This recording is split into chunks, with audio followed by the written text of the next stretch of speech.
Do you remember the first time you dared to dream? It might have been a vivid vision, a spark of inspiration, or an ambitious goal that you wanted to pursue. Whatever it might have been, I want to tell you that dreams are not meant to remain in your imagination. They are meant to be unleashed into the world, to grow into something more tangible, something that leaves an impact. Today, I want to share with all of you my own dream and the journey of turning an ardent vision into reality. I'm Harpita Pandian, a young entrepreneur, an educator, and a passionate changemaker. My twin brother, Harpita Pandian, and I founded an edtech company, Classminds, in 2019 with the vision of helping students upskill their language, communication, and life skills. Today, we lead, teach, and cherish a global community of over 8,000 students from 15 different countries around the world. Now, our story as young entrepreneurs has been featured in several national media coverages, and we've been recognized globally for our impactful work. But my purpose today is not just to share the story of success, but to highlight some of the key obstacles on this bumpy journey and show you how the path to success is definitely not a straight line, but instead a winding, unpredictable adventure. Stage 1, age as a barrier. For the first time at the age of 12, my twin brother and I stepped into an enormous co-working space in Bangalore, a city that you might regard as the Silicon Valley of India. The workspace was buzzing with hundreds of business professionals, entrepreneurs, and investors. I could hear the clinking of coffee cups, the occasional bursts of laughter, and all the excitement in the air. People were typing away at their laptops, they were brainstorming with sticky notes and whiteboards, and some people were pitching their startup ideas in these fancy conference rooms. Now, the receptionist who greeted us was definitely a little surprised. In a room filled with hundreds of business professionals with years of experience, you seldom expect to see a bunch of passionate 12-year-olds standing before you with an ardent business venture. Now, as a young entrepreneur, your first mountain to climb is to be heard, seen, and taken seriously. About 4 years ago, when my edtech company was just an idea, I remember networking with a lot of entrepreneurs and investors. Now, on most occasions, people were inspired and encouraging. On some occasions, however, people would take one good look at us and ask, "Can you even spell the word entrepreneur?" Now, joke's on them when they realized that my twin brother and I are actually spelling bee champions. In another instance, I remember sharing how I wanted to make an impact on 1 billion young people when someone asked me this very important question: how many zeros are there in 1 billion? I know some of you are counting in your heads right now, obviously 9 zeros. Now, as a young entrepreneur, it's not uncommon to face doubt and skepticism from people. People will question your abilities, your experience, and whether you're truly ready for the entrepreneurial journey. But trust me, you will soon find a community of people who always support you. During the early stages of my entrepreneurial journey, I stuck by one important truth. Yes, I do care about numbers. I care about the number of people that I impact. I care about the numbers that I turn. But one number that I do not care about is age. Now, it's time that we realize the incredible potential that young people can bring into the world of entrepreneurship. Most people believe that young people lack the leadership skills necessary in order to make a meaningful impact. But I believe that leadership is not solely a product of age and experience. No, it's rooted in the vision, your charisma, and your ability to guide and inspire others towards one common goal. Now, I realize that we ingrain these limiting perspectives into students at a very young age with this question: who do you want to be when you grow up? But a question that I'd like you all to ask yourselves today is, why do I have to put aside my dreams and passions until I grow up? Why can't I dare to chase them right now? Now, I realize that there are 3 key things that we need to help young entrepreneurs chase their dreams today. We need more entrepreneurial ecosystems cultivated at schools. We need more funding and investment in student-led startups. and we certainly need more mentorship programs to help guide young entrepreneurs. I will never forget my first business pitch at that meeting in Bangalore years ago.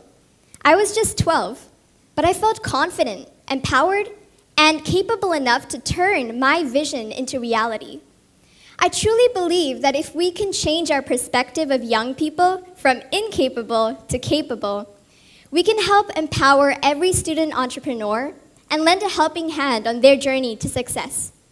Remember, sometimes all we need to do is to believe. Stage 2, the unexpected. In 2019, my twin brother and I had a solid plan.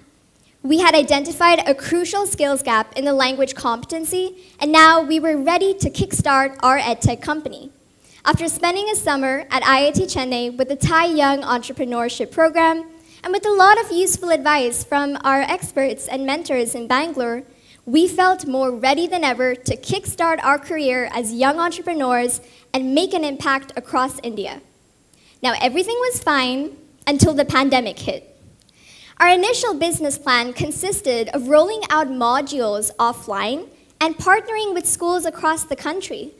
But with lockdown measures in place, schools being closed down, and absolutely nowhere to go, we realized that our plan wasn't going to work. In that moment, I told myself that we had two choices. One, we could wait until the pandemic is over and start again next year. Or two, we could reinvent our business model and dare to chase our dreams right now. So which choice did we choose? Now, today I realize that a fundamental aspect of being a successful entrepreneur is to learn how to adapt to the unexpected and transform any crisis into an opportunity. But the first time I truly learned the power of adaptability was not during my journey as a young entrepreneur, but instead during my journey as a student. There have been many experiences in my life that have shaped me as a leader, but I never once thought that an experience so trivial would teach me such a significant skill that I would later put to use on my entrepreneurial journey. I want to take all of you back to an inter-house drama competition I took part in when I was in grade 8. So the point of the competition was simple. We were divided into teams, provided with the script of a play, and we had to enact this play in front of students, teachers, and judges. The team that put on the best performance took home the winning title. It seemed like an easy task at first, until I realized that our team was going to face a lot more challenges than we had expected. First of all, the script was wordy, complex, and difficult to memorize. How were we going to act all of this out if we couldn't even memorize our lines? Secondly, we all lived so far away, and we had a billion things going on, so we had no time to practice. Now, I remember looking at the other 3 teams and seeing how organized and prepared they were. I even remember looking at how confident my twin brother's team was and thinking to myself, how am I going to make this work? Again, I had 2 choices. I could either accept my circumstances or transform this crisis into an opportunity. There were only 3 days left until the actual performance when I decided to get rid of the original script and type my own for my team. The drama teacher was a little skeptical at first, but then agreed to let us use our creative ideas. So I rewrote the script, I changed up the plot, and we practiced it a couple times. Now, the day of the actual performance, I still felt that our team was greatly underprepared, but we were going to try our best. Now, during the actual performance, guess what? Some of us forgot the original lines, but we quickly spun up some jokes to keep the audience engaged. But in the end, never did I believe that my team would end up winning the competition. So what did I earn from this experience? A certificate? A round of applause? Some extra house points for my team? Yes. But more importantly, I learned the skill of adapting to the unexpected and knowing how to transform any crisis into an opportunity. That day, I realized what it meant to be a true leader. So coming back to my previous question, which choice did we choose? My twin brother and I immediately realized that there was an untapped opportunity that we hadn't thought of before, the global e-learning space. So we created Plan B and kickstarted our edtech company during the pandemic in 2019 starting off with online modules and courses for students. Now, today, we realize that our initial obstacle was actually a blessing in disguise, because without kickstarting our EdTech company online, we would have never been able to make an impact on 8,000 students from 15 different countries around the world. Often on Sunday mornings, we'd be taking courses for a group of students in Switzerland, New Zealand, Singapore, India, and we could not be more proud of this diverse student community that we have built. That being said, in 2022, our vision of making a mass impact in person came true when we secured a partnership with one of India's most prestigious group of schools, and we were able to conduct a spelling bee for over 4,000 students across the state. So I guess you could say, yes, both Plan A and Plan B worked out in the end. I realized that adapting to change isn't just a skill, it's a superpower. It's about learning how to turn your obstacles into stepping stones and your setbacks into comebacks. And whether you're a young entrepreneur or not, trust me, this is a skill that every young person today must have. Stage 3, standing out. Earlier this year, I had the immense privilege of being invited to the Teach for India conference in Hyderabad to meet with an amazing group of people who are working on expanding educational opportunities for children with a powerful mission of ending poverty through education. Now, I had the opportunity to interact with a group of teaching fellows and listen to their own stories of how they were making an impact in their classrooms. There was one particular presentation, though, that struck me the most. One of the teaching fellows was describing how so many students in his class could not read basic English sentences at their grade level. And he knew that simply asking the kids to read more books would not be useful, because the kids couldn't understand nor recognize what the words meant. Now, with this problem on his hands, he knew that he had to come up with a unique solution. The teaching fellow showed my brother and I a set of worksheets, all decorated with doodles, drawings, and fragments of words. At first, I was really confused, until I realized that the students were improving their reading skills by visually drawing out what the words meant. So for example, they would draw out little doodles of people to recognize nouns and names. And they would draw out little smiley faces to recognize words with positive emotions.